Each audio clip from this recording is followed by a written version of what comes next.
Ayer acompañábamos con Pedro a Jesús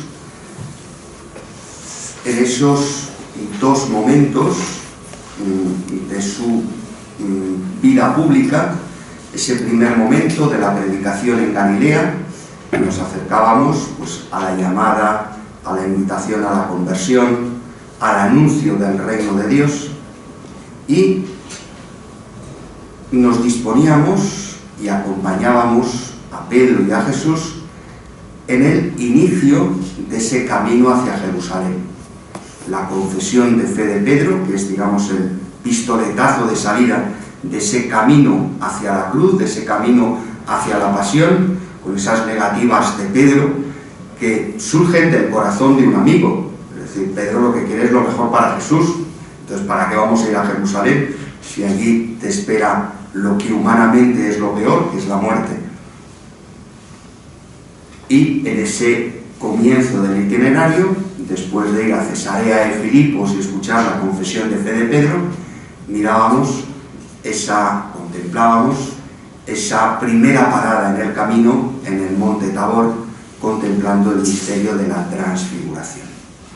Desde el Tabor subirán a Jerusalén y todos los evangelistas nos van mostrando relatos de cómo ese camino de Jerusalén, bajando al desierto, atravesando la región de Samaria, o bordeando la región de Samaria, recorriendo la ladera occidental del río Jordán.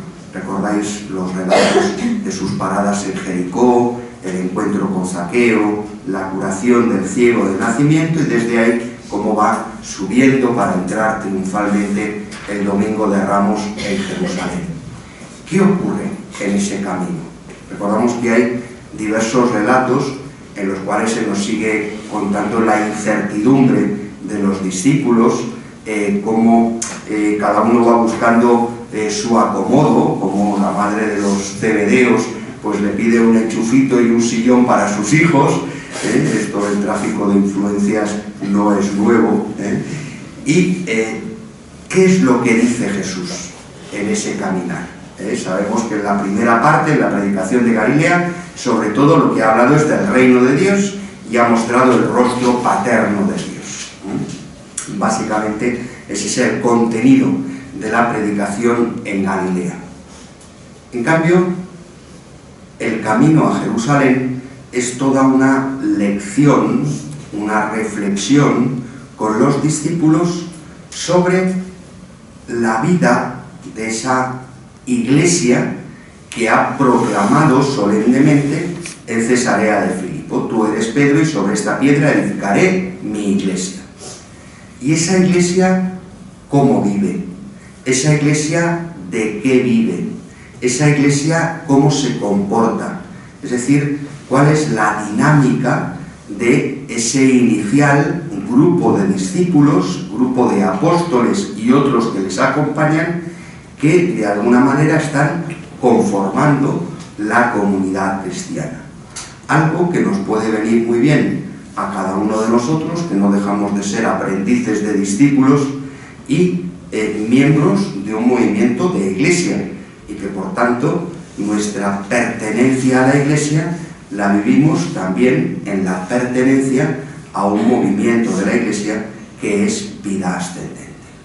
Por tanto, yo os invito esta mañana y a lo largo de este día nos sintamos iglesia, nos sintamos del grupo de discípulos de Jesús y contemplemos al Maestro que va hablándonos al corazón, ya no para anunciarnos el reino de Dios, ese anuncio ya lo ha hecho en Galilea, ya no para mostrarnos el rostro paterno de Dios, eso lo ha hecho también en Galilea, sino sobre todo para invitarnos a descubrir cómo vivir nosotros como iglesia esa pertenencia al grupo de los discípulos y por tanto esa ciudadanía del reino de Dios, y al mismo tiempo cómo como iglesia nos alimentamos de la palabra de Dios y nos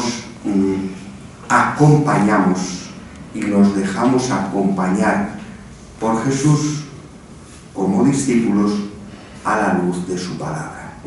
Por tanto, la primera meditación que os propongo, perdonad que me he equivocado de diapositiva,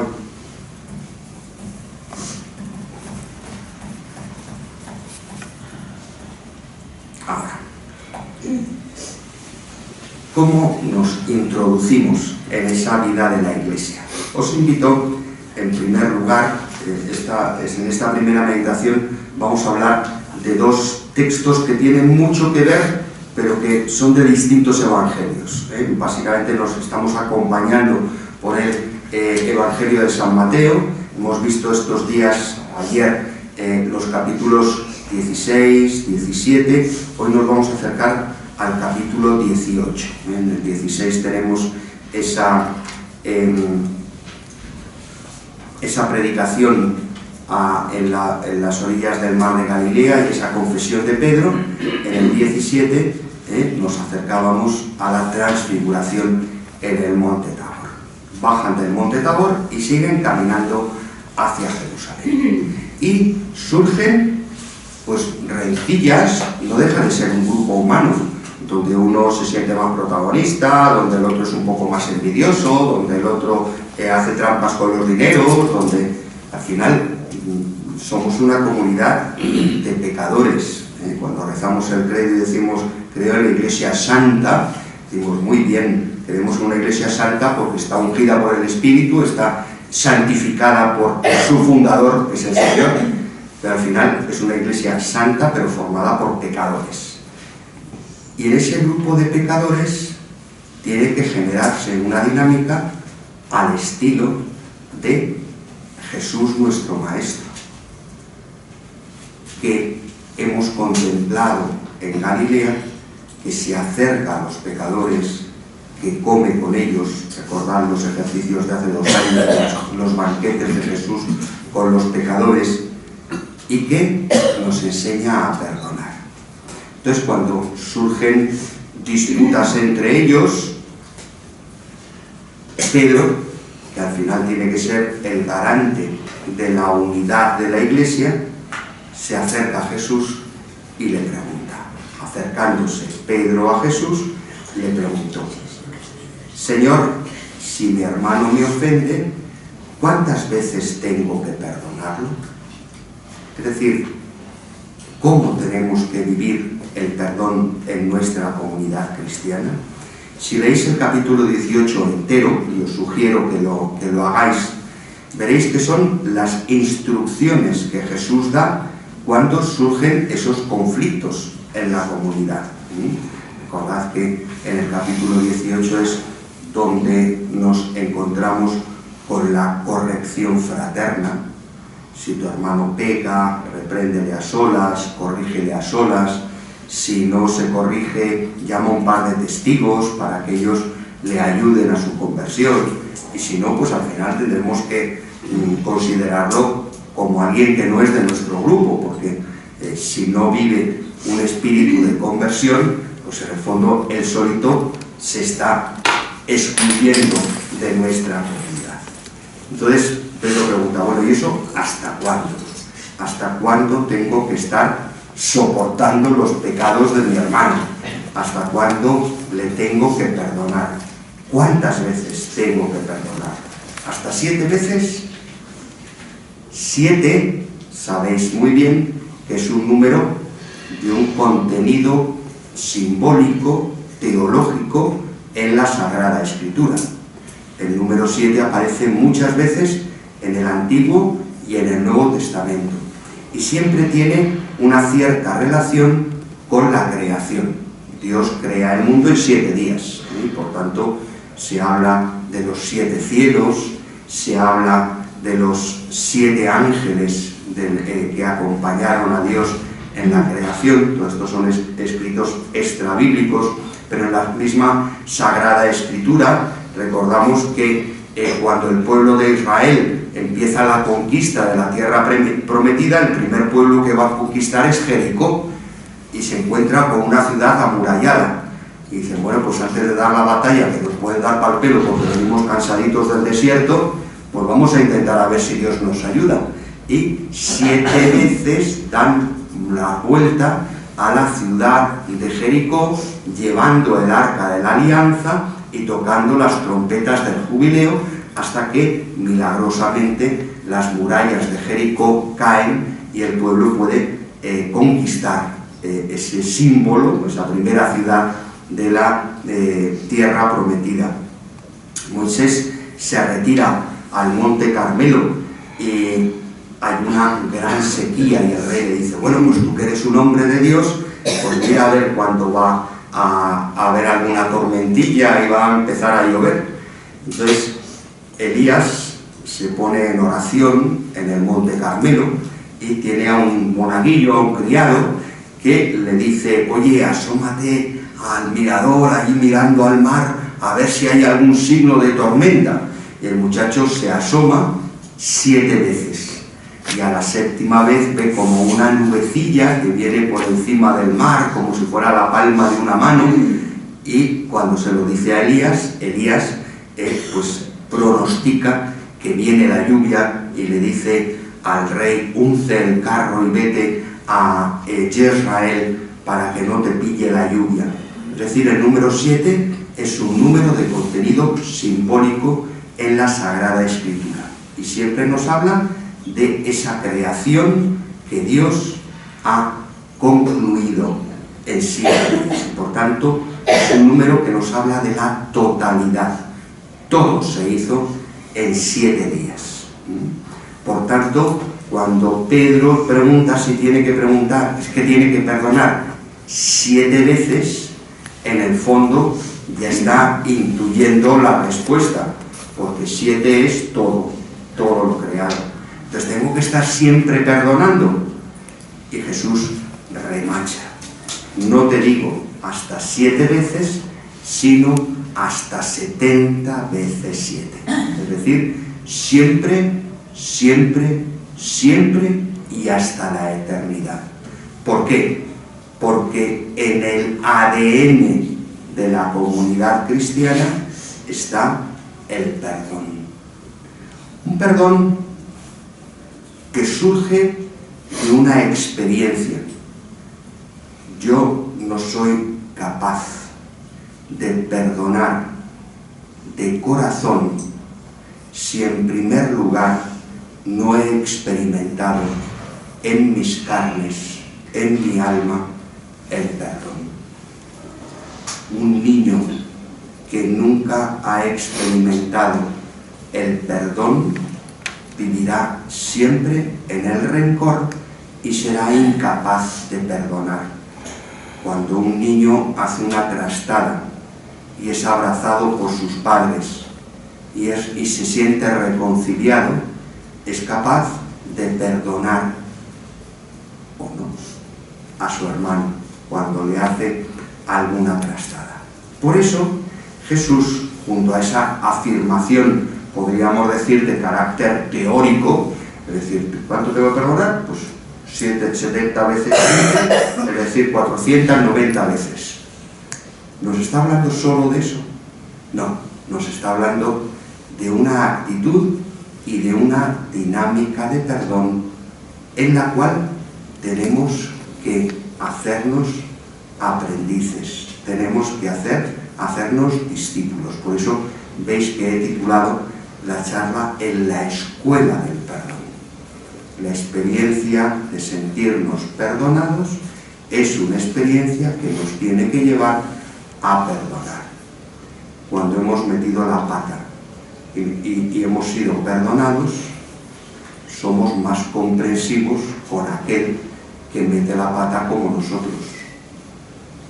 Desgraciadamente, nuestro egoísmo nos lleva a ser inmisericordes. Pero eso es extraño al cristianismo, es extraño a nuestra fe.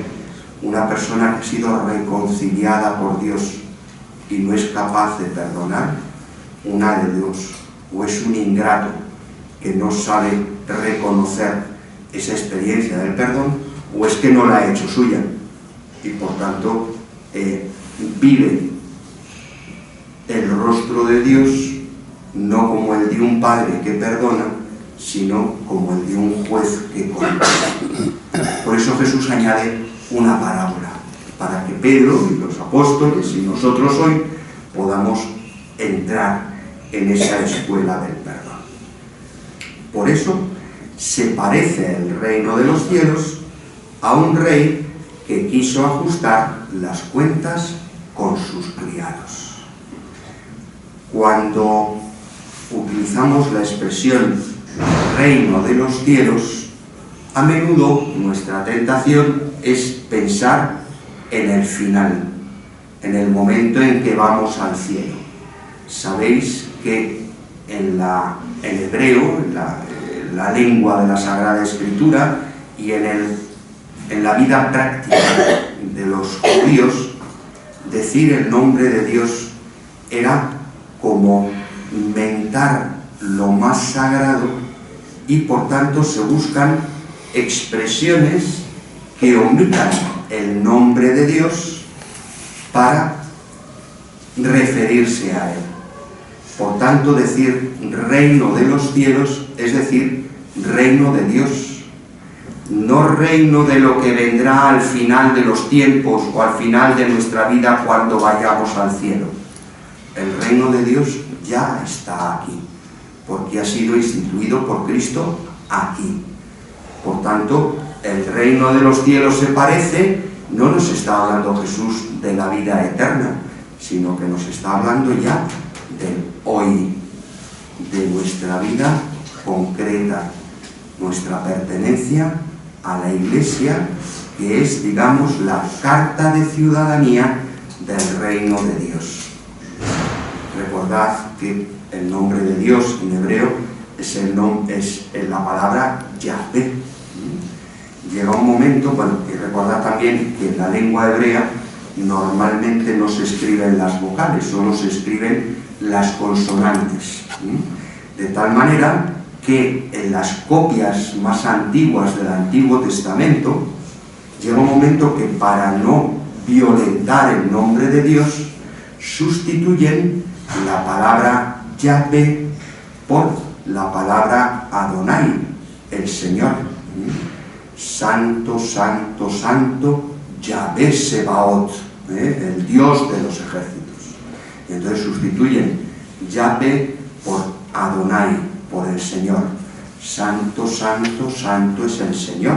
Nosotros decimos cuando proclamamos el santo en la misa. Hasta tal punto el nombre de Dios fue eliminado que luego no se acordaban de cómo se vocalizaba. Como solo se escribían las consonantes, no se acordaban de cuáles son las vocales que acompañaban esa Y, esa H, esa W y esa H, transcrito a nuestra lengua del hebreo. Cuando se recupera el nombre de Dios en las copias de la Sagrada Escritura, lo que hacen es volver a sustituir la palabra Adonai por las consonantes de la palabra Yahvé. Y como no recordaban cuáles eran las vocales, le pusieron las vocales de Adonai, Yahovai. De ahí viene el término Jehová. Jehová es las consonantes de Yahvé y las vocales de Adonai. Es una mala manera de pronunciar el nombre de Dios, pero otras religiones, incluso en el judaísmo, al traducir el nombre de Dios al castellano, se sigue diciendo Jehová, los testigos de Jehová, o muchas traducciones de la Biblia que mantienen la palabra Jehová. Bueno, esto era una nota para eruditos, pero todo esto venía a cuenta de lo del reino de los cielos. Cuando Jesús dice reino de los cielos, está diciendo el reino de Dios y no está hablando del futuro, sino de hoy. Porque Pedro le está preguntando cuántas veces tengo que perdonar en esta vida, no en la vida eterna, que el que se encargará de perdonar es Dios. Se parece el reino de Dios a un rey que quiso ajustar las cuentas con sus criados. Al empezar a ajustarlas, le presentaron uno que debía 10.000 talentos, 10.000 millones de euros, una barbaridad, ¿eh? Como no tenían con qué pagar, el Señor mandó que lo vendieran a él con su mujer y sus hijos y todas sus posesiones y que pagara así. Fijaos que estamos hablando del pueblo que está orgulloso de no ser esclavo. El pueblo que has pasado de la esclavitud de Egipto a la libertad de la tierra prometida. Y por tanto, cuando un judío por la mañana se levanta, todavía hoy, suele decir: te doy gracias, Señor de cielo y tierra, porque me has hecho judío y no gentil, me has hecho libre y no esclavo, me has hecho hombre y no mujer. Su esposa, cuando se levanta, dice: te doy gracias, Señor del cielo y tierra, porque me has creado según tu voluntad. Bueno, al margen de la historia sexista de la oración del pueblo de Israel, daos cuenta que San Pablo, a ese que muchas veces acusamos de misógino, porque dice eso de que las mujeres se sometan a sus maridos como el Señor, el Señor ha dado la vida por la Iglesia, y por tanto, bendito sometimiento, si el sometimiento del matrimonio es como el de la Iglesia, por quien el esposo ha dado la vida. Bueno, pues ese San Pablo, cuando escribe sus cartas, recordando la oración que él rezaba todas las mañanas siendo fariseo, dice: porque ya no hay ni judío ni gentil, ni esclavo ni libre, ni hombre ni mujer, porque todos somos uno en Cristo Jesús. Esa es la novedad del reino de Dios. Esa es la novedad que Cristo nos ha traído, que todos somos hijos de Dios, judíos y gentiles, hombres y mujeres, esclavos y libres. Todos hemos tenido y todos tenemos la oportunidad de formar parte de esa ciudadanía del reino de Dios, donde todos somos iguales a los ojos de Dios. Han tenido que pasar 2000 años y seguirán pasando para que realmente nos aprendamos esto. Ahora está muy de moda, y debe estarlo, pues esa reivindicación de la igualdad entre hombres y mujeres. Ojalá hubiera la misma reivindicación para esclavos y libres, para judíos y gentiles, para blancos y negros, perdón, don Asiel, para gente del norte y gente del sur, para europeos y africanos.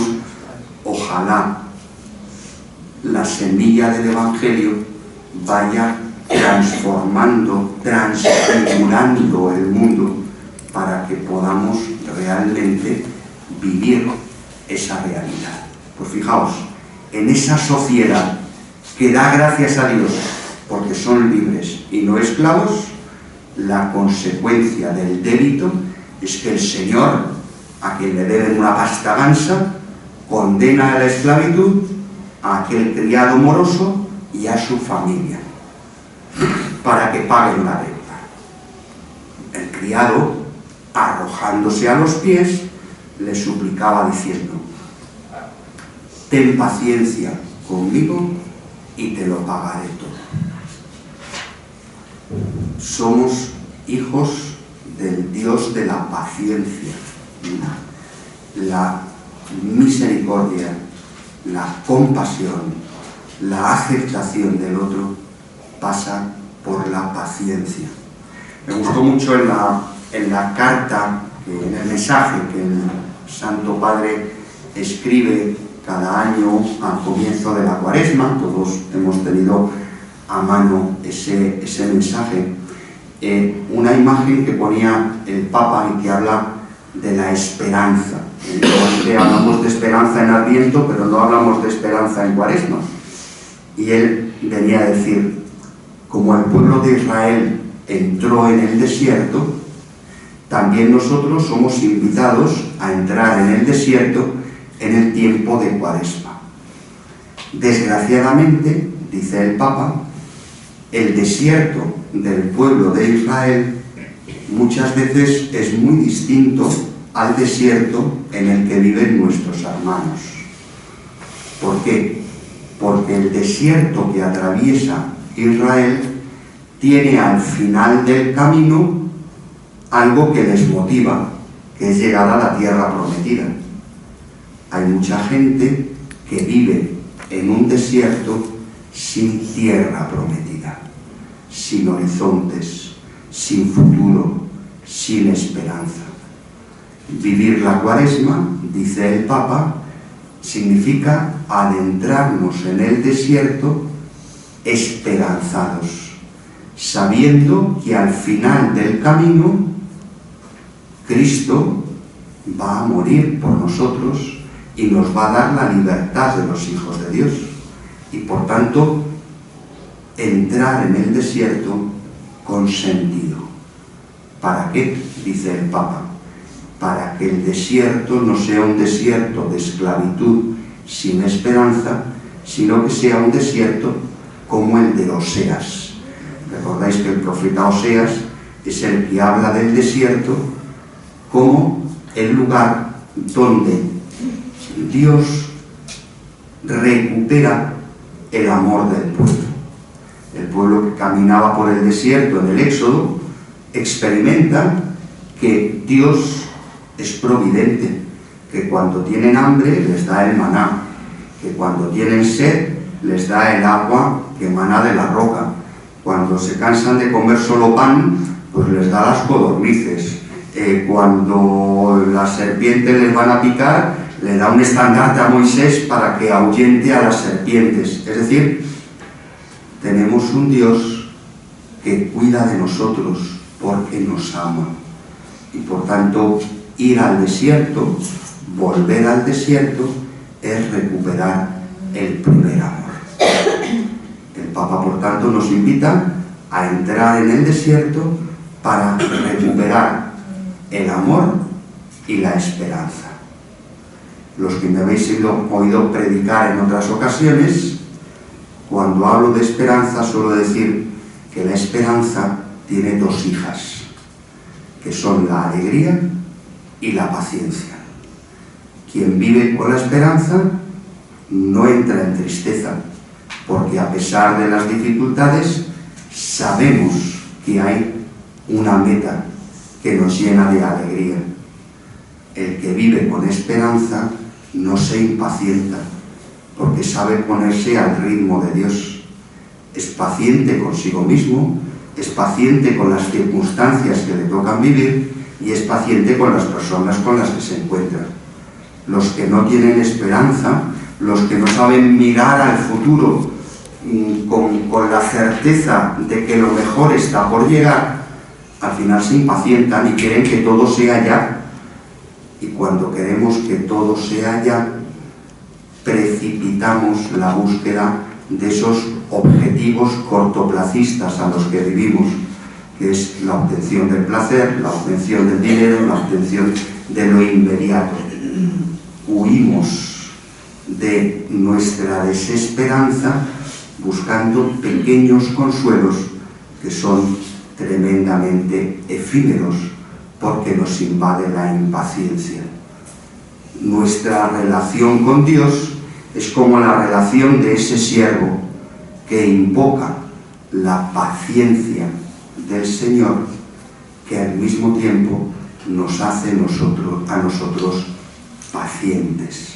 No pacientes que van al médico, sino pacientes que confían en aquel que les puede salvar.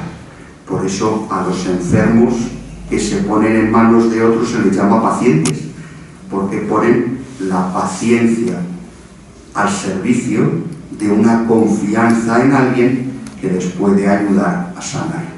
Hoy han venido 14 pacientes y con su paciencia pues les he podido dar una medicación, les he podido recomendar una operación, unos ejercicios, no sé qué. De ahí que a los enfermos que se ponen en manos de otros les llamamos pacientes.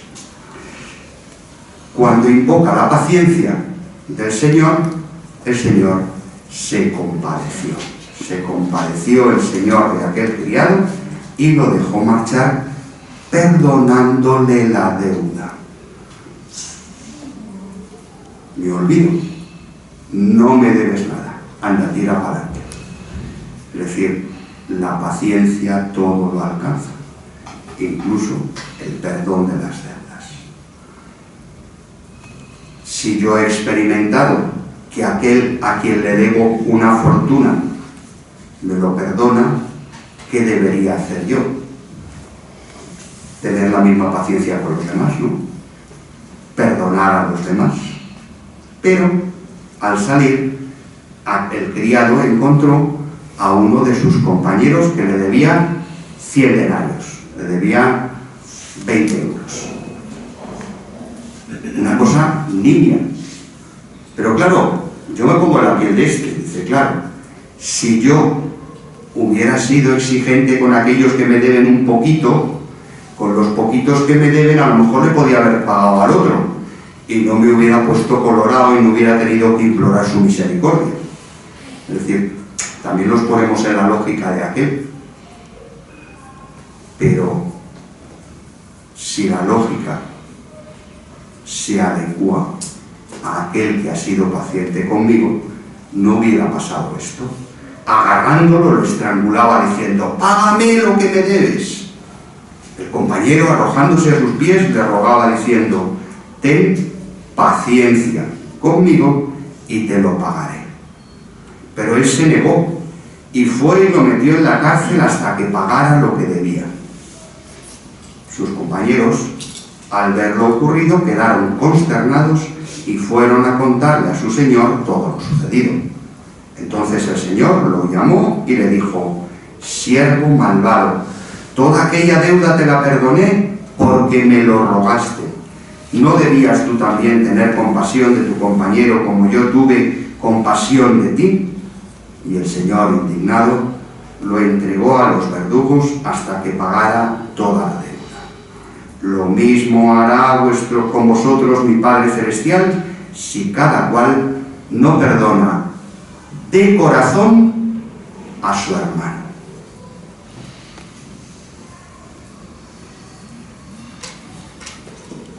Quizá nos sorprenda en primer lugar esta parábola la desproporción. El Señor le perdona muchísimo y él es incapaz de perdonar un poquito. Pero quizá, si miramos en lo profundo, y yo os invito a que sea una de las cosas que hagáis esta mañana, a nosotros nos pasa un poco lo mismo. ¿Quién de nosotros no ha metido la pata hasta el corvejón 20 veces en la vida? ¿Y cuántas veces, cuando repasamos nuestra vida, nos gustaría que hubiera sido distinta? Nos gustaría que hubiéramos tomado otras decisiones. Nos gustaría haber hecho algo distinto a lo que hicimos para hoy poder vivir de una manera distinta de cómo vivimos. Pero todos tenemos también la experiencia de que algo ha pasado en nuestra vida para que tengamos unos valores, unos criterios morales, una capacidad de saber lo que está bien y lo que está mal, de enjuiciar nuestras decisiones tratando de que nuestras decisiones estén al servicio de la voluntad de Dios. Dicho de otro modo, todos sabemos lo que tenemos que hacer porque todos tenemos claro, lo cumplamos luego o no, cuál es el camino que tenemos que seguir, a pesar de nuestros errores. Es decir, todos sabemos que cuando metemos la pata, la hemos metido. Y esos criterios morales, esos criterios de conducta intachable, que nos hacen regir nuestros caminos de una manera ordenada, lo que pueden producir en nosotros, en vez de compasión y misericordia, en vez de paciencia con nuestros hermanos que quizá no tienen esos valores y esos criterios, en lo que nos convierte es en jueces de nuestros hermanos. ¿Y cuántas veces ponemos el telediario y vemos cosas que no nos gustan, que nos parecen en contra de los más básicos principios morales? Pues no quiero entrar en muchos ejemplos y en muchos detalles, pero nos escandalizan pues eso de que el Papa ahora resulta que nos dice que podemos hasta bendecir las uniones fuera del matrimonio, y nos escandaliza pues que el otro día salían las noticias, ¿no?, que una pareja de personas del mismo sexo hayan contraído un matrimonio civil en una ermita, y eso, en vez de llevarnos a la compasión, a la misericordia, a lo que nos lleva es a enjuiciar al otro, que a lo mejor no tiene los mismos criterios o vive confundido por criterios que son ajenos al Evangelio. No juzguéis y no seréis juzgados. No condenéis y no seréis condenados. Perdonad y seréis perdonados. Somos absolutamente capaces de justificar nuestros fallos. Yo es que soy muy perezoso, pero claro, se entiende porque soy mayor, porque tomo medicación, porque me cuesta levantarme, y justifico mis pecaditos. Pero eso sí, que haya una persona que se llama cristiana y que viva con su novio o con su novia, me saca de mis casillas. Y que haya una persona que se llama cristiana y que se plantea interrumpir el embarazo, me parece un crimen abominable, que lo es, pero me lleva a juzgarle.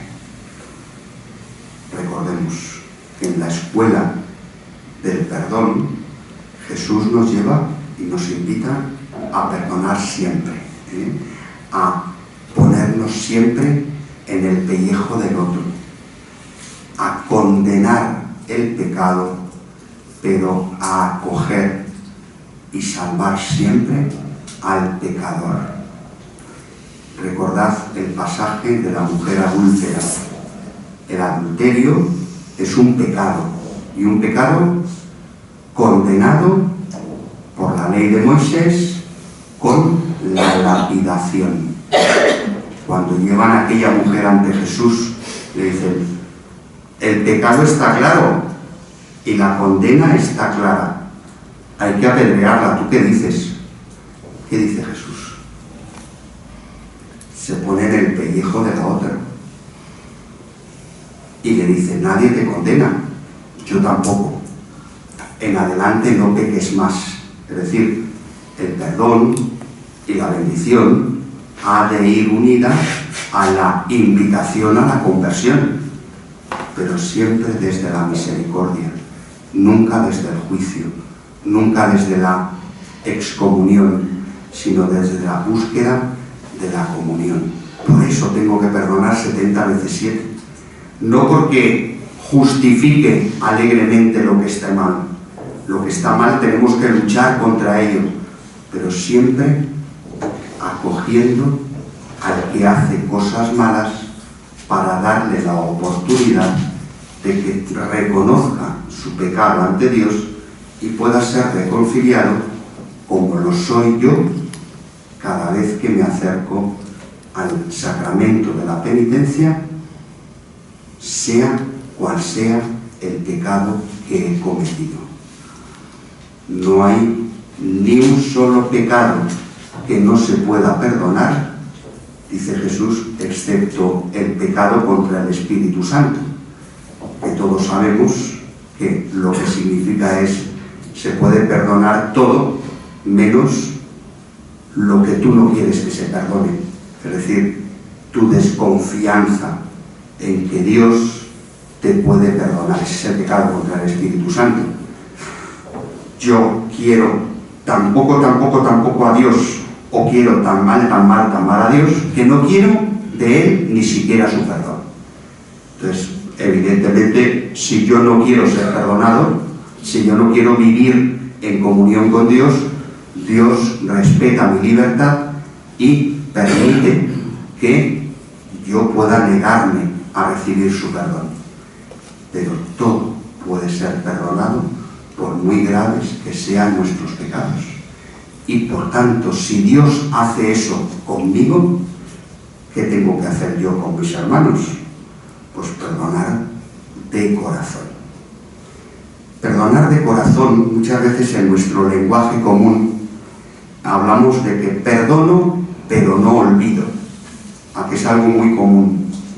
Y nos sentimos mal porque no olvidamos.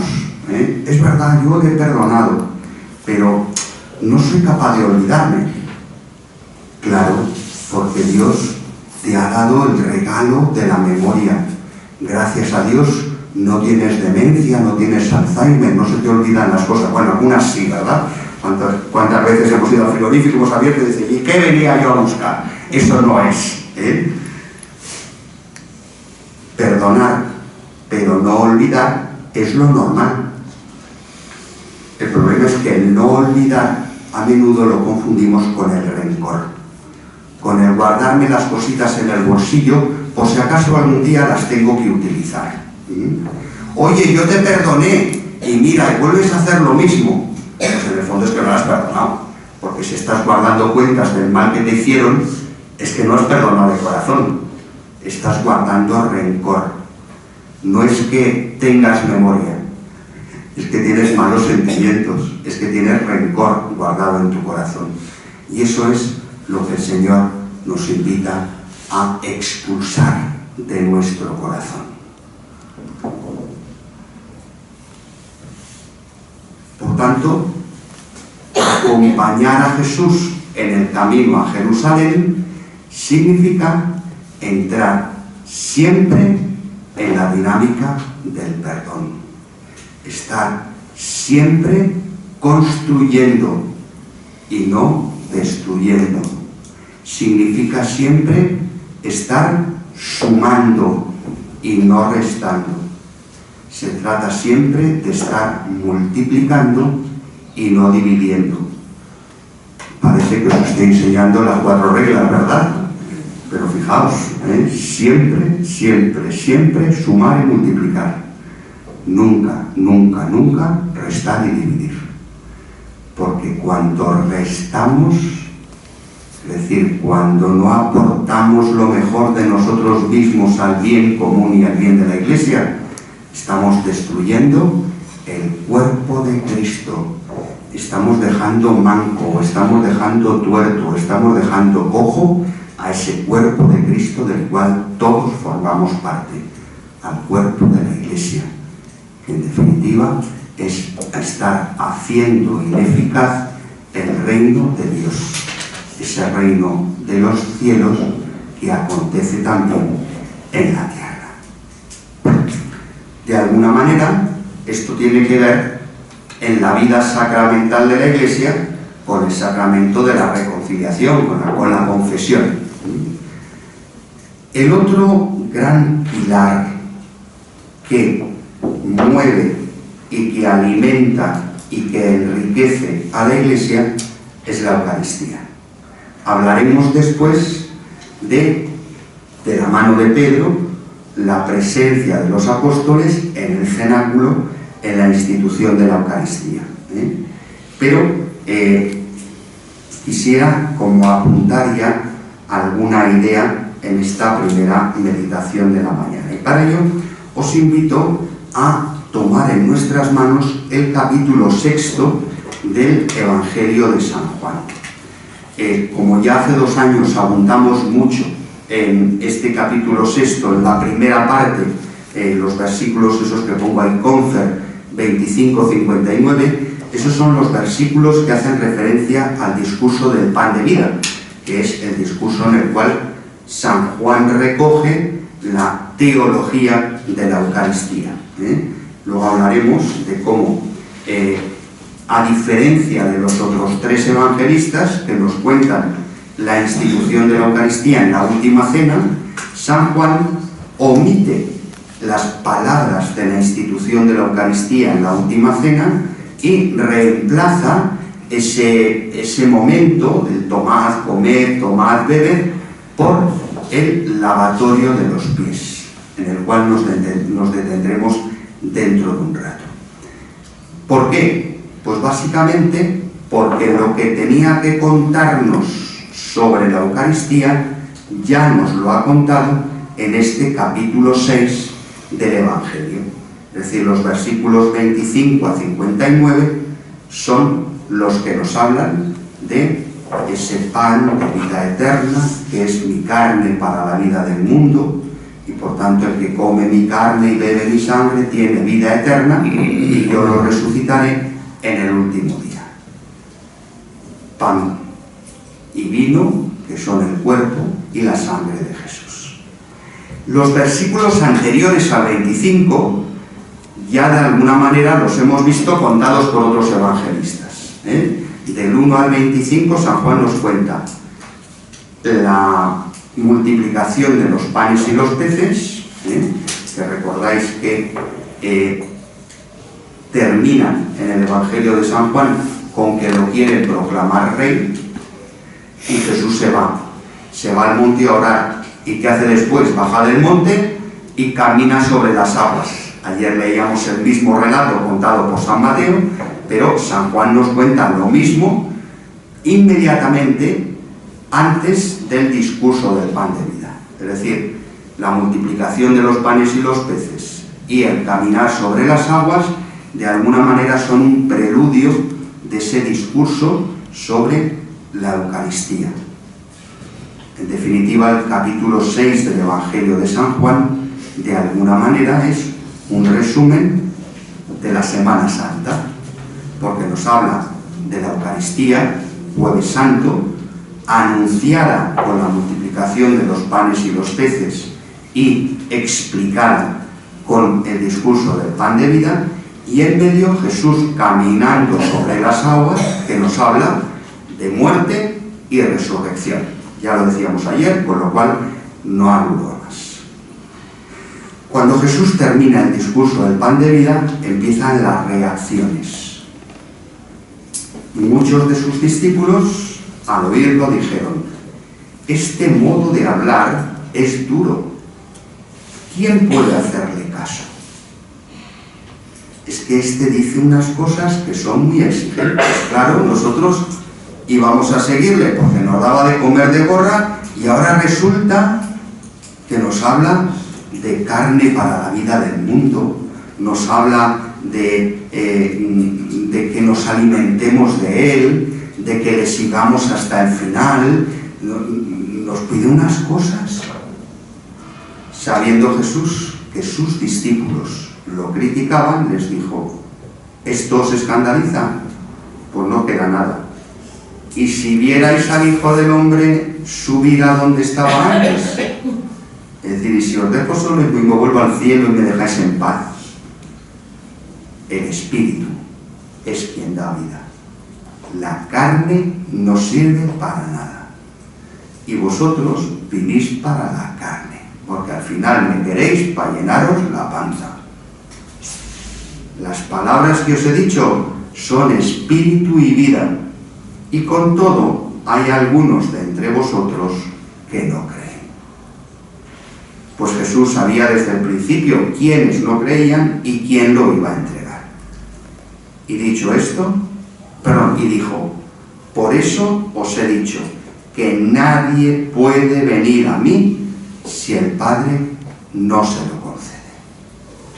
Esto es el centro de nuestra vida de paciencia y misericordia.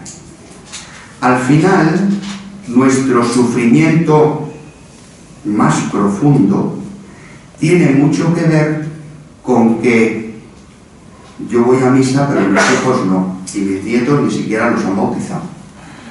Tiene mucho que ver con que yo he tratado de transmitir unos valores a mis hijos y ahora resulta que ellos no se los transmiten a mis nietos. Tiene mucho que ver con, parece mentira que yo he querido dar la fe a mis hijos y los he bautizado y los he llevado a colegios católicos y eso parece que no sirve para nada. Nadie puede venir a mí si el Padre no se lo concede. Y por tanto, es el Padre que los traerá a Él cuando al Padre le dé la gana. A lo mejor en la vida eterna. A lo mejor cuando le vean cara a cara. A lo mejor cuando hayan pasado 100 años de purgatorio. No lo sabemos. Pero depende del Padre. No te fustigues. No te flageles. Has hecho lo que tenías que hacer, que es dar lo mejor de ti y de tu fe a los tuyos. Ahora está su libertad y está el don de Dios. Y cuando su libertad y el don de Dios entren en sintonía, será cuando ellos se conviertan y vivan. El Padre se lo concederá si es voluntad del Padre, y ellos responderán sí, es su voluntad. No nos flagelemos. La experiencia de Dios es de Dios. No podemos transfusionar nuestra fe. No somos capaces. Solo podemos dar testimonio de lo que creemos. Y sí que es verdad que a menudo nuestro testimonio puede dejar que desear. A lo mejor nuestro testimonio, lo veíamos en el texto anterior, es más un testimonio de juicio que un testimonio de aliento. A lo mejor estamos todo el día machacando, ¿y por qué no vais a la iglesia? ¿Y por qué no bautizáis a los chiquillos? ¿Y por qué no? ¿Y por qué no? ¿Y por qué no? En vez de dar un testimonio de alegría, un testimonio de bendición, un testimonio de fe, un testimonio de coherencia. ¿Por qué no se apunta la gente a la iglesia? Pues a lo mejor porque los cristianos somos un poco raritos, porque a lo mejor los cristianos no damos la talla, porque a lo mejor los cristianos no transmitimos eso que nos dice el Papa Francisco de la alegría del Evangelio. Vivamos alegres, santamente nuestra fe e irradiaremos deseo de seguimiento de Cristo. Hablábamos ayer de que llevamos, eso que me decía el armenio, demasiado tiempo sin guerra, demasiado tiempo sin ser perseguidos. Algunos de vosotros, de los que tengo el contacto, os reenvié ayer el vídeo del Papa. El vídeo que, ya sabéis, que cada mes hace un vídeo pues de intenciones para la oración y de sensibilización ante ciertos temas, invitándonos a orar por ello. Y él nos daba el testimonio de los que todavía hoy siguen siendo mártires por la fe en diversos lugares. Esa iglesia martirial es la que transforma, una iglesia acomodada, una iglesia de cristianos maniáticos que miramos por encima del hombro a los que tienen criterios morales no tan refinados como los nuestros. A lo mejor lo que hace es alejar en vez de atraer.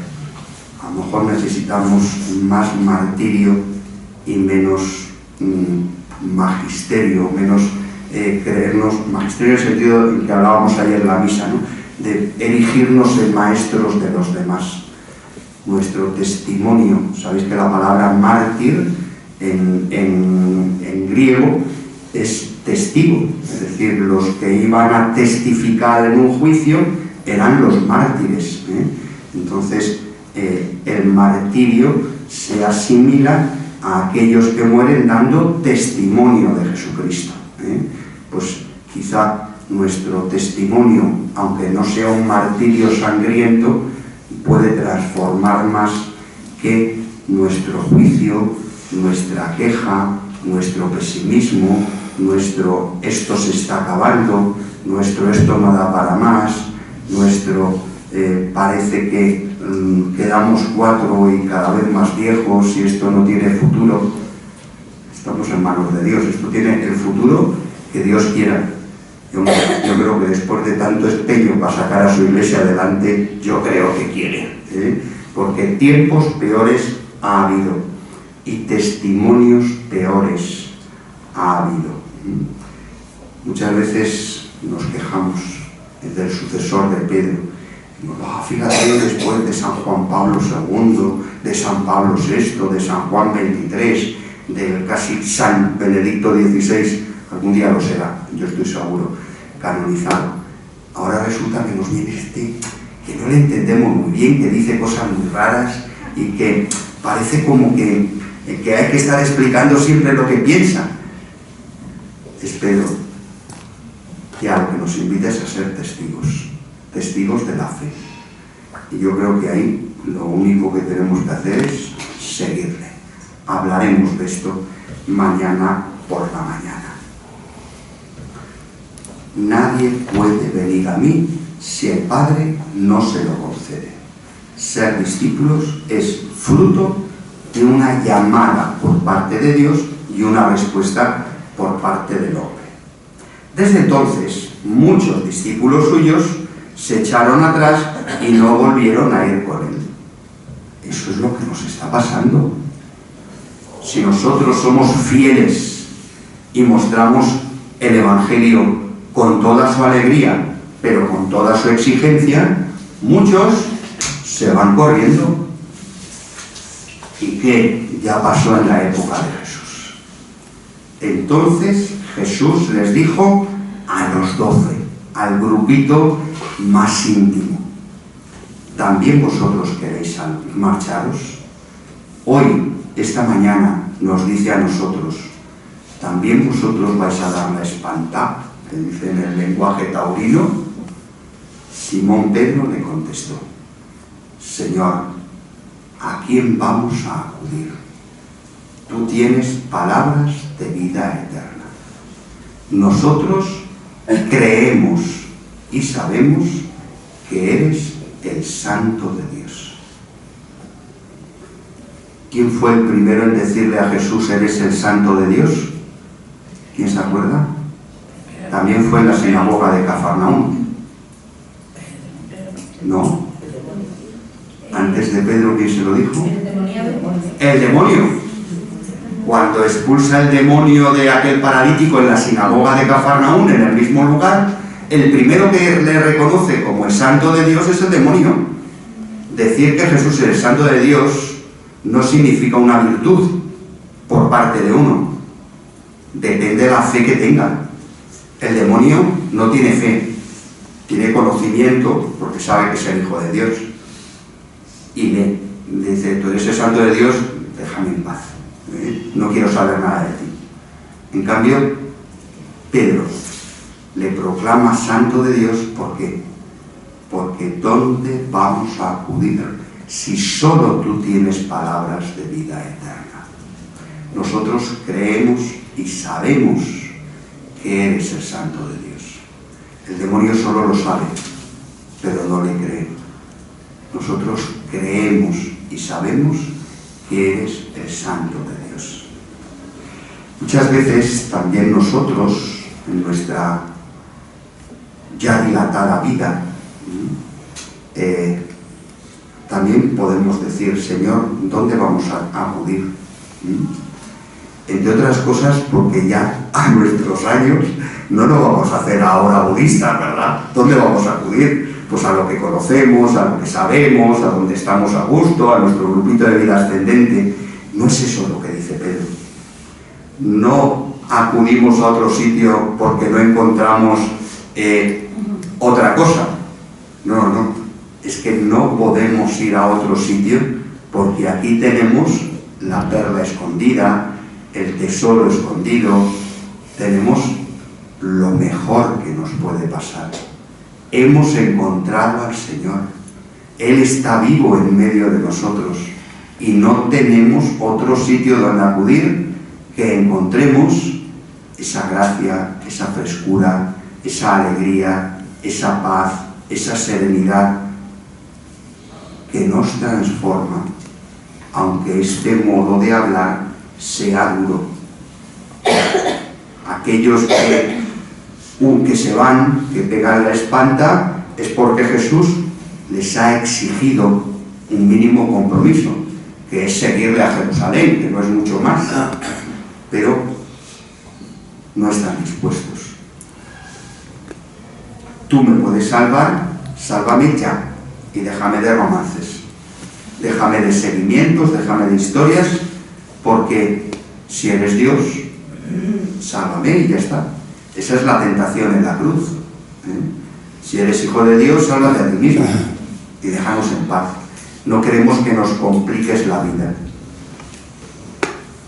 Vivir la experiencia de la palabra es acoger esa palabra como es, con su exigencia y con su alegría, con su dureza y al mismo tiempo con esa experiencia gozosa que nos lleva una y otra vez a decir: Señor, qué bien se está aquí.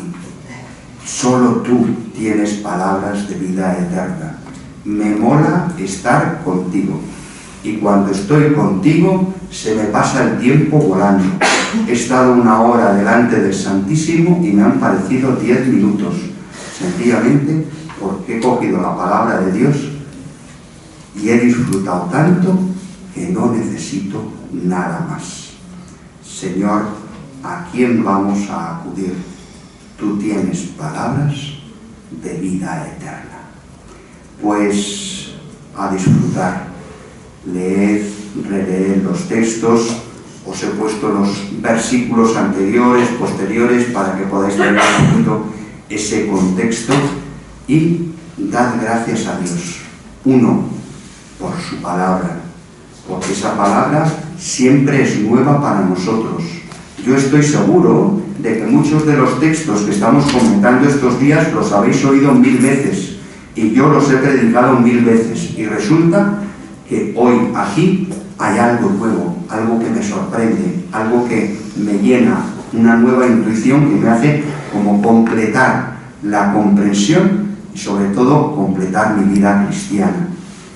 Dar gracias por ese regalo que el Señor nos hace con su palabra y experimentar que el amor de Dios es misericordia y perdón, que tiene paciencia con nosotros, que nos perdona siempre, siempre, siempre, 70 veces 7.